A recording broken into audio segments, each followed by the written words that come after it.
In your years of college, have any of you had to take your roommate to the hospital for having a stroke? Or spend a week taking care of a 250-pound brain damaged roommate? Because I have twice. It was the first semester of my freshman year, and I just got moved in with my new roommate from Australia, and he was also on the water polo team with me at my previous college. We're excited for the new year, so we explored the city of Huntington Beach and went to parties. And as you know, especially in California, marijuana is a very popular thing to see at a party in California. So my roommate, just coming from Australia, decided he wanted the full California experience. So he decides to take a dab. For those of you who don't know, a dab is a highly concentrated amount of THC made from cannabis extract. And so it ends up being very potent, and which in other words, it gets you really high. And so my friend, having never taken any drugs before, thought this would be a great thing to try. I don't know what he was thinking, but he also at the time didn't know that he had sleep apnea. And sleep apnea is a condition where you stop breathing in the middle of your sleep. And typically, however, your brain will tell you if you're not getting any oxygen while you're sleeping. So you'll wake up from it and you won't have any issues. The next day, after the party, I tried waking him up, and he was completely disoriented and he had no idea where he was. What I would later find out from talking to the doctors is that because of the cannabis, it affected his ability to tell that he wasn't getting oxygen. So because he had sleep apnea, he ended up suffering from a stroke in the middle of his sleep. And so I thought he was just tired. And he's sitting there laying in bed trying to recover from brain damage. And so I just let him go back to sleep. And he ends up sleeping 24 hours to the next day when he had to wake up for water polo practice. And so still don't know what was wrong with him, made him come to practice with me. And as you can imagine, trying to play water polo after having a stroke isn't necessarily the best thing to do. So my coach pulls him out of practice, and when he gets pulled out of practice, my roommate looks at my coach and he says, where am I? And clearly we knew something was wrong. So we take him to the hospital, and after 8 hours of waiting for them to run tests and waiting to see a neurologist, they finally explained what happened. And they give him a breathing machine, and they told me he might go back to normal as long as someone is making sure he's sleeping with the machine, feeding him, and making sure he drinks water. So I spent the first week of my freshman year of college taking care of a giant baby who I had just met. And so eventually he actually recovers miraculously, and the doctors tell him that he was really lucky that he came back to normal, and he might not be so lucky the next time.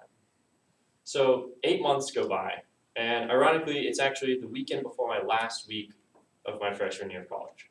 And on that Sunday night before finals week, he decides to go on a Tinder date. And his date had a very romantic evening planned out, which involved watching the sunset and hitting her ball. So we all know what happened again. Whenever I tried waking up the next morning to go to our economics final that day, and I'm trying to wake him up, he just looks at me and says, "Where are we?" And I tell him, "You're an idiot." And I take him to the same doctor we'd seen before, and the doctor also tells him, "You're an idiot." And pretty much we go to the same routine as before, taking care of him, and I'm feeding him, all this. But fortunately, my parents had just come to visit me in Newport. They rented a house there, and they offered to help take care of him. And so I was really frustrated because I hadn't seen my parents or my family in a really long time. And so we're supposed to be hanging out together, and instead we're taking care of my, brain damaged roommate. So it was all his fault. And I was really frustrated about this. And so I'm in the kitchen, I'm talking to my mom, and I'm telling her,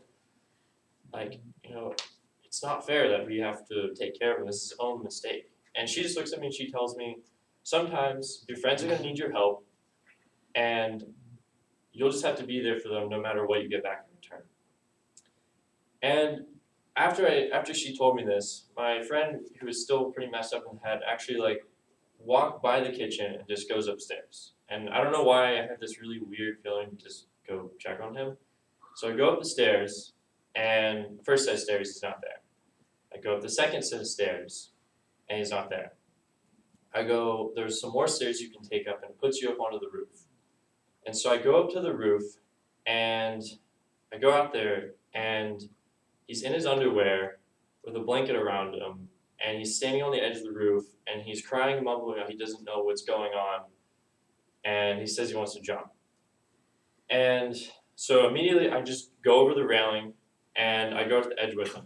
And all I knew that I could do was just grab him and be there for him. And I get him back inside, and eventually, later that week, he recovers. Now, I don't actually know if he would have died from jumping off the roof, but I did make sure to tell him that I was not taking his ass to the hospital for a third time. And so, after taking who ended up being one of my best friends in college to the hospital multiple times, and feeding him for weeks and talking him off of a roof while he was mentally not even there, I didn't really get much in return besides a friendship. But the one thing I did learn was how to be there for somebody no matter what. Okay. Class. Yeah, we got this one. Religion class. Yeah. Oh, and you got religion. Yeah. Oh, religion, I'll be a piece of cake. God and Jesus, and there you go. So put that thing together.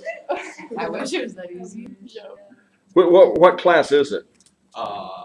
Religion. 101, 102, 101. 101? Yeah. Okay. Well, if you need any tutoring on that, come see me. I'll be glad to help you.